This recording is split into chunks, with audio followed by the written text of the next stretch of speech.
नमस्कार. विचार करा तुम्हाला कोणी 10 लाखांची नोकरी दिली आणि काम काय तर श्रीमंत महिलांना गर्भवती करणे.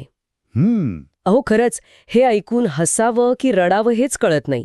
पण बिहारच्या नवादा जिल्ह्यात असाच एक अजब ऑनलाईन घोटाळा समोर आला आहे. हो, ऑल इंडिया प्रेग्नंट जॉब किंवा काही ठिकाणी प्लेबॉय सर्व्हिस असेही नाव होतं याचं. आज आपण याच विचित्र प्रकरणाबद्दल जरा खोलात जाऊन बोलणार आहोत.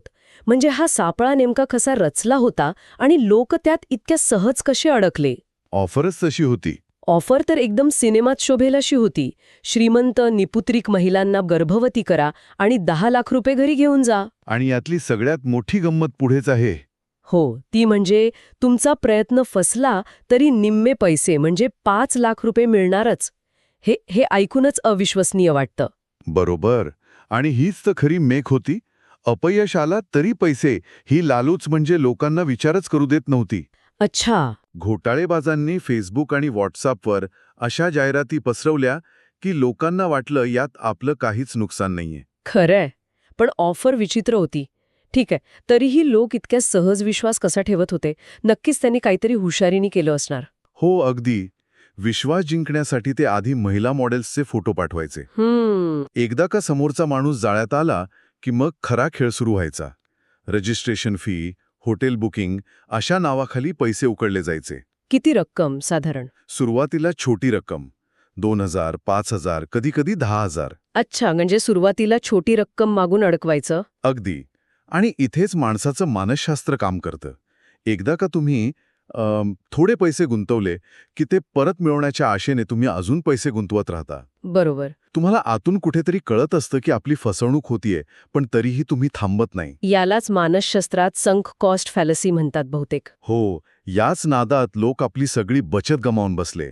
आणि या घोटाळ्याचे बळी बहुतेक करून बेरोजगार तरुण होते असं सांगितलं जातंय. हो, बेरोजगार तर होतेच, पण यात आणखी एक गट होता ज्यांच्याकडे नोकरी होती पण ज्यांना झटपट श्रीमंत व्हायचं होतं. इथे फक्त आर्थिक हतबलता नाही तर काही प्रमाणात हव्यासही एक मोठं कारण आहे.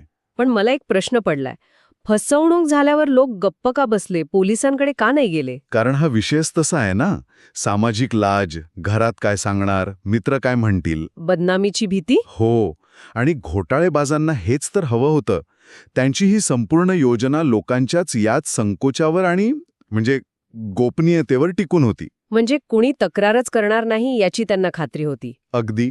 सुदैवाने पोलिसांनी कारवाई करून रंजन कुमार आणि देवानंदन कुमार नावाच्या मुख्य आरोपींना अटक केली आहे. त्यांच्याकडून काही मोबाईल आणि कागदपत्रही जप्त केली आहेत. आणि गंमत असे घोटाळेबाज अनेकदा दुसऱ्यांच्या नावावर असलेली प्री ॲक्टिव्हेटेड सिम कार्ड्स वापरतात. अच्छा. हो, आणि डिजिटल वॉलेट्स सुद्धा. त्यामुळे पोलिसांना त्यांच्यापर्यंत पोचायला खूप वेळ लागतो. हे प्रकरण वाटते तितकं सोपं नाही. हा फक्त एका विचित्र घोटाळ्याचा विषय नाहीये. यातून आपल्या समाजाबद्दल काय दिसतं? हे घोटाळे समाजाचा एक्सरे आहेत, असं मी म्हणेन.